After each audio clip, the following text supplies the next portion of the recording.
Shy எப்பா பெஸ்ட்டோ பிரமா கணக்கு இந்த செய்கிற சேட்டை பயங்கரமான சேட்டை. பேங்கில் கணக்கு போடுதாருப்பா. மத்திய கவர்மெண்ட்டு பேங்கு, மாநில கவர்மெண்ட்டு பேங்கு பூரா ஆணும் பெண்ணு வேலாக்குற ஜோலி பூரா தப்பிலித்தனமாக ஓடுகிறது. அது எல்லாம் கணக்கு ஏற்கனவே விடுதான்ல. திரை லோகத்தில் டீச்சரு வாத்தியார் செய்கிற வேலை, கவர்மெண்ட்டில் பேங்கில் வேலை ஆக்குறவங்க வேறு வேலை, தாசில்தார் ஆணும் பெண்ணும் செய்கிற கூத்து, கலெக்டரில் செய்கிற கூத்து, எல்லாரும் கவர்மெண்ட்டு நியமித்தது பூரா கூத்து அடிக்காங்க ஆணும் பெண்ணும். இது எவ்வளோ பெரிய கூத்து! பேங்கில் வேலை ஆக்குற private company, private bank, government பேங்கில் உள்ளே கொண்டு போய் திருவோடு வச்சிருவியான். முக்கால் சத்தியம் புரிஞ்சுக்கப்பா. திருவோடு வச்சிட்டேன்னா இது பூரா உள்ளே மாட்டோம். கணக்கு முடிச்சிருவார். திருவோடு போட்டவுடனே ஆட்டோமேட்டிக்காக உள்ளே மாட்டினோடனே ஒவ்வொரு பேங்கில் கையெழுத்து போட்டவன் ஆணும் பெண்ணும் உள்ளே மாட்டும். மேனேஜர்லேருந்து உள்ள கேஷியர்னு சொல்லி வேலாக்கானா அது பூரா கையெழுத்து போட்ட எல்லாம் அதான் செக்கு, காசோலை, காசோலை செக்கு. இவனா நடத்த வேண்டியது, இவனா ஆட்ட வேண்டியது, இவனா தப்பு செய்ய வேண்டியது. உள்ள நீதிமன்றத்தில் போய் வழக்கு ஆடி வழக்கு ஓடி அது ஏற்கனவே ஈஸ்வரன் மகனுக்கே ஈரோடுலேயும் தெற்கு பாலர் ராஜபாளையத்திலே ஓடி இருக்கு. அதான் நீதிமன்றத்தில் மிதிச்சு வாடா அப்படின்னு விட்டார் ஈஸ்வரன். கணக்கு இவனுங்களை பூரா முடிக்கணும்ல, அப்போ இவனுக்கு எல்லாம் தெரியணும்ல. ஈஸ்வரன் மகன் ஈரோடு காசோலை கொடுத்து காசோலை கட்ட முடியாமல் கணக்கு புரியுதா? என் தொழில் வியாபாரங்களை பார்த்து இது பெரிய கணக்காப்பா. இந்த கணக்கை எடுக்க விடுவார். எடு என் புள்ள கணக்கு செஞ்சதெல்லாம் எடு அப்படிம்பார். எடுக்கலைன்னா பிச்சு ரவரவே எடுத்து போட மாட்டார் ஐயா. புரியுதா? அதெல்லாம் கணக்கை முடிச்சாச்சு. கணக்கு அவனுங்களுக்கு கொடுத்து காசோலையை காகித பேப்பரை தூக்கி எரிஞ்சு முடிச்சாச்சு.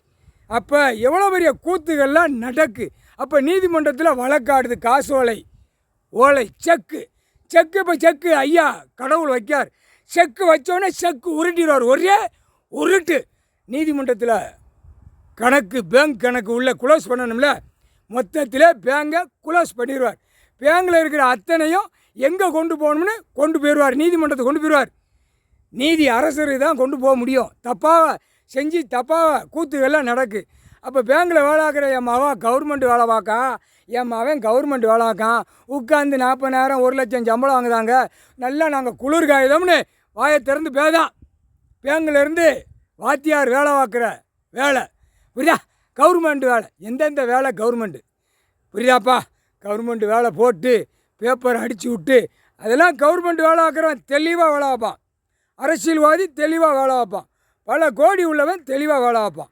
அப்போ பூமியை அசிங்க பண்ணதுக்கு தெளிவாக வேலை வைக்கான். இது எல்லா காரணம் ஆடு மாடு கோழி பறவைகளை சாப்பிட்டு தெளிவாக வேலை வைக்கான். தெளிவாக ஆடு மாடு கோழி பறவைகள் தண்ணி சாப்பிட்றது கூட கெமிக்கலை கலந்து விட்டு தெளிவாக செய்தான்.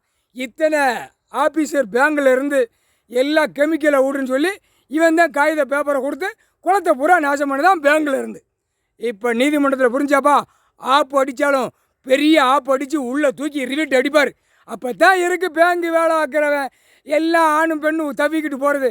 பேங்கில் வேலை ஆக்குறதுலாம் எப்பா வாத்தியார் எப்பா கவர்மெண்ட் வேலை ஆக்குற அத்தனையும் நீதிமன்றத்தில் கேளப்பா. நீதிபதி ஜட்ஜி ஆணும் பெண்ணும் கணக்கு டியூட்டியில் வந்து காலையில் 9:10 உட்காந்து 6:30 மணி வரைக்கும் நீதிபதியை ஜட்ஜி ஆணும் பெண்ணும் மண்டையை குழப்பி பாடாப்படுத்தி அப்படியும் போய் அங்கேயும் போய் வீட்டில் போய் இவன் செஞ்ச கூத்து. கெஸ்ட் ஹவுஸில் நீதிபதி ஜட்ஜி ஆணும் பெண்ணும் இருக்கிற வேண்டிய இடத்துல இன்றைக்கி போட்ட பட்டியலில் இன்றைக்கி போட்ட கணக்குகளை எவன் தப்பு செஞ்சுருக்கான அதையும் விடிய படித்து 12 மணிக்கு 11 மணிக்கு மேலே முடி சோறு சாப்பிட்டு என்னத்தையோ டிஃபனை சாப்பிட்டு கொஞ்சம் தூங்குதிய. காலையில் எந்திரிச்சு எந்தெந்த கேஸ் வருதுன்னு இந்த பேயை செய்கிற சேட்டை ஊரா அவமதித்து எங்கே கடைசி நீதிமன்றத்தில் கொலைப்படியை கொண்டு வர்றது யாரா? வெளியில் ஓட்டு போடுறவன், பேங்கு, கவர்மெண்ட் வேலை ஆக்கிறவன் அத்தனையும் கூத்தடிக்கிறது. நீதிபதி ஜட்ஜி ஆணும் பெண்ணையும் கொலைப்படி பண்ணுறது, பாலாக்கி விடிய குழப்பி பாடாப்படுத்துறது ஒரே நீதிபதி. நீதி நீதி நீதி அநியாயப்பட்டு செய்தான். கீழே அம்புட்டோம் முக்கால் சத்தியம் எல்லாம் நீதிமன்றத்துக்கு தூக்கி கொண்டு வருவார்ப்பா. எல்லாமே கொண்டு வருவார் பார். இப்போ எல்லாம் கணக்கு போட்டார். அடிக்கிற அடியில் கணக்கு எடுத்து 30 வீரை பார்ப்பான். துவைச்சி தொங்க விட்றான் முக்கால்